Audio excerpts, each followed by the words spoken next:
سوال یہ ہے کہ ایران کے جتنے اقدامات ہیں ان کا کوئی ہدف اور مقصد تھا یا نہیں تھا، ان کا کوئی ہدف اور مقصد تھا یا نہیں تھا۔ پہلے میں نے یہ صورتحال پیدا کر دی کہ میرے وجود کو خطرہ لاحق ہو، اب میری فتح کیا ہے کہ میں نے اپنے وجود کو بچا لیا، اب میری فتح کیا ہے کہ میں نے اپنے وجود کو بچا لیا۔ اس پوری گفتگو کا خلاصہ یہ ہے کہ اس وقت ایران کے اوپر جو کچھ جارحیت مسلط کی گئی، جو کچھ وہاں پر انسانیت دشمنی اختیار کی گئی، اس سب کا اگر ذمہ دار ہے، دنیا کے اس پورے حالات کا اگر کوئی ذمہ دار ہے تو وہ صرف اور صرف ایران ہے۔ غامدی صاحب، یہ جہاں پر آپ عامروں کی تعریف کر رہے ہیں، وہیں پر یہ تو بتائیے ذرا، ایران کے اندر موجودہ حکومت جمہوری نہیں ہے؟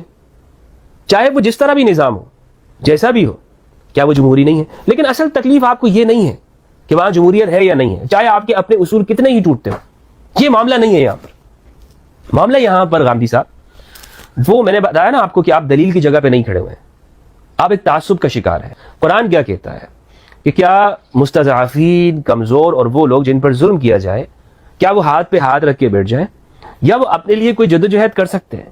سیرت النبی صلی اللہ علیہ وآلہ وسلم کا مطالعہ کیا بتاتا ہے؟ سیرت النبی، احادیث اور سنت سے ہمیں کیا اسوہ سامنے نظر آتا ہے؟ قرآن مجید سے میں آپ کے سامنے گفتگو سب سے پہلے رکھنا چاہوں گا۔ قرآن مجید میں اللہ سبحانہ وتعالیٰ نے فرمایا، اللہ پسند نہیں کرتا بری بات کا اعلان کرنا، بلند آواز سے کہنا، مگر مظلوم آدمی سے۔ ان کے لیے قرآن یہ کہتا ہے، سورۃ النساء سورۃ نمبر 4 میں آیت نمبر 75 فرمایا، تمہیں کیا ہوا کہ تم اللہ کی راہ میں بے بس مردوں، عورتوں اور بچوں کی خاطر نہیں لڑتے؟ یعنی جہاں پہ ظلم ہو جائے اور بچوں، عورتوں اور ان سب کے اوپر، تو اس جگہ کے اوپر آپ کو اپنے دفاع کا اور آزادی کا حق قرآن مجید نے دیا ہے۔ غامدی صاحب کی پوری گفتگو کا جو خلاصہ ہے وہ یہی ہے کہ مظلوم کو آواز اٹھانے کی، بلند کرنے کی ضرورت نہیں ہے، وہ صرف اور صرف مار کھاتا رہے دنیا میں جہاں پر بھی ہو، اس کا کام یہی ہے کہ آپ ماشاءاللہ آپ ان کو کہتے رہیں تم بالکل ٹھیک کر رہے ہو۔